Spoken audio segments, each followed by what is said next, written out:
The engine hummed beneath my hands as I drove home from campus, the sun setting in a blaze of orange and purple.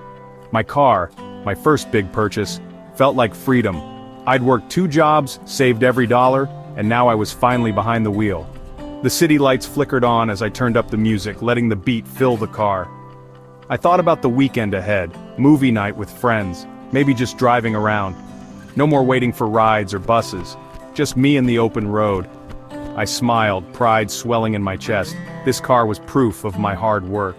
The familiar streets rolled by, the corner store, the park, the same route I took every day.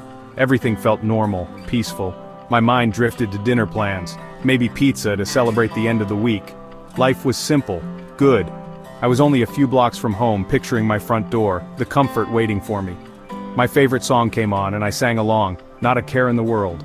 There was no hint of trouble, no warning, the world was calm and so was I. Just another Friday night, another drive home, a moment of pure, simple peace.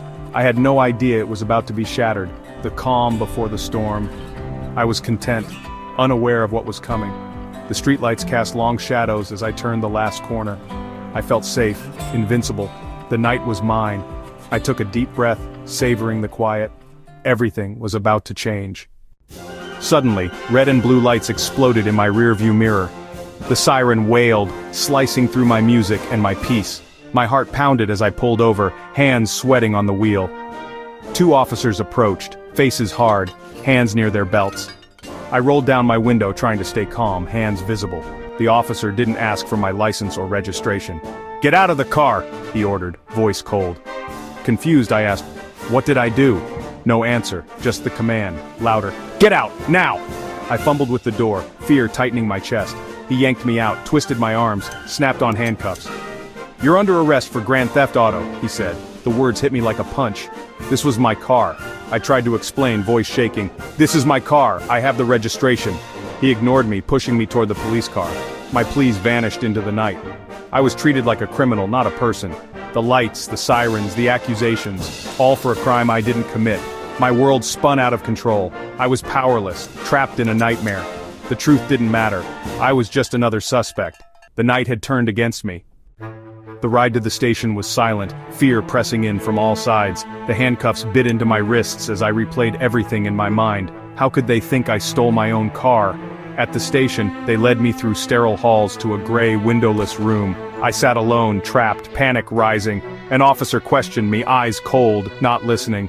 "Where did you steal the car?" he asked.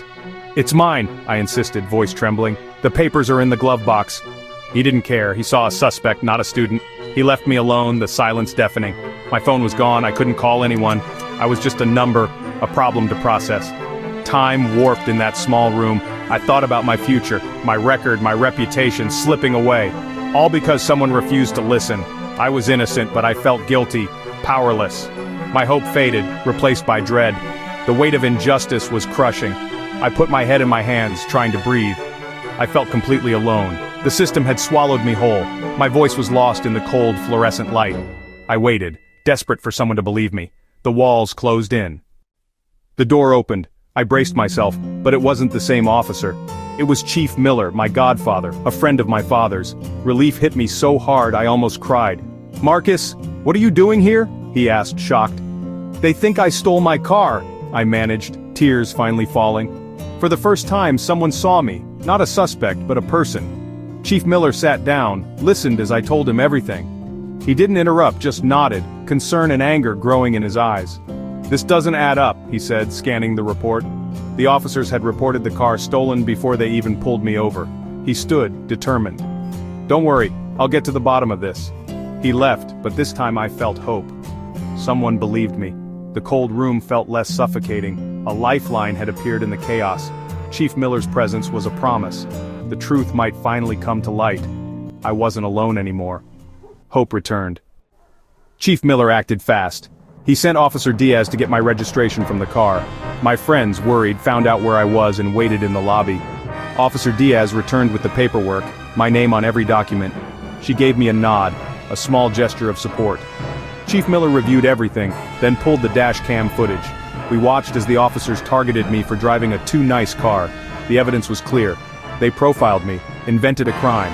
Confronted, the officers confessed to filing a false report. The charges were dropped, my record cleared.